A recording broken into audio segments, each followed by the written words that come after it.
Para calar as manifestações, o Egito cala a internet. Um país com uma intensa atividade económica está desde esta manhã sem acesso à rede, sem acesso à internet.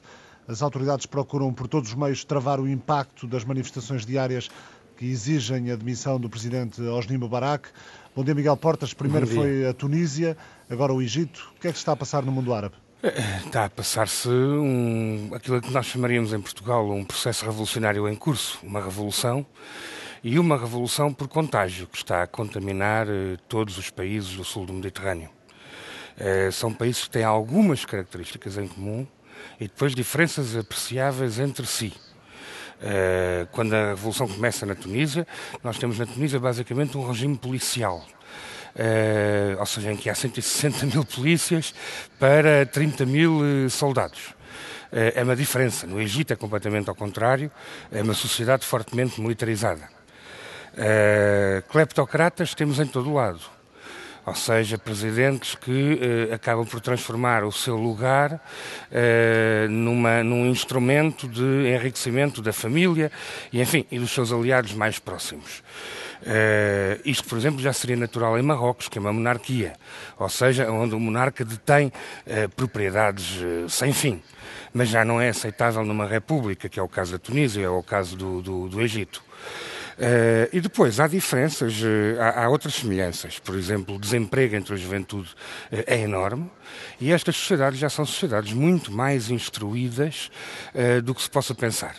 E daí, por exemplo, a importância que tem a internet como instrumento de organização espontânea da própria mobilização para a própria revolta.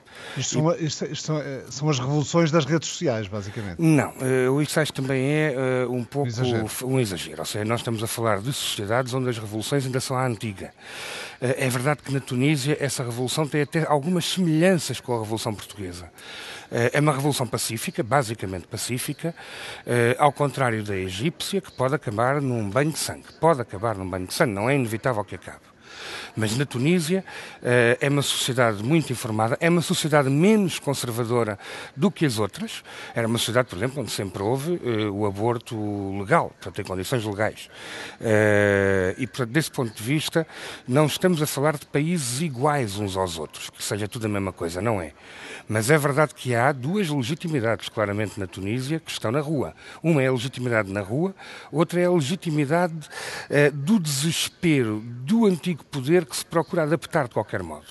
E isso depois traduz-se, ao fim de um mês, do primeiro governo de transição, já só sobra o primeiro-ministro.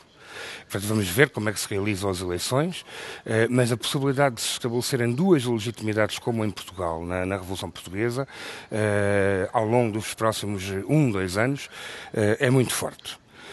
No Egito, o grande risco é o de um banho de sangue, assim como na Argélia.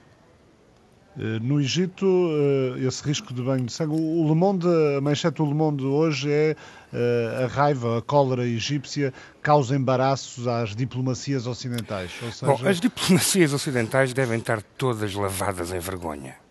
Ou seja, em todos estes países, a União Europeia e os Estados Unidos, e cada um dos governos da União Europeia, não fizeram outra coisa senão negócios com os regimes em vigor. Sabendo que eles eram regimes autoritários, regimes ditatoriais. O estado de exceção dura no Egito desde a morte de Anwar al-Sadat, exatamente. Desde 1980. Não, e é uma sociedade fortemente repressiva, sem dúvida, sem nenhuma dúvida. O que se passa é, em todos estes países, menos na Tunísia, o que aconteceu foi que os poderes, as oligarquias, as cleptocracias, abandonaram os pobres às mesquitas. E, portanto, no Egito nós temos a única força, a única rede social organizada na oposição é a da Irmandade Muçulmana. Atenção, dito isto, não são terroristas.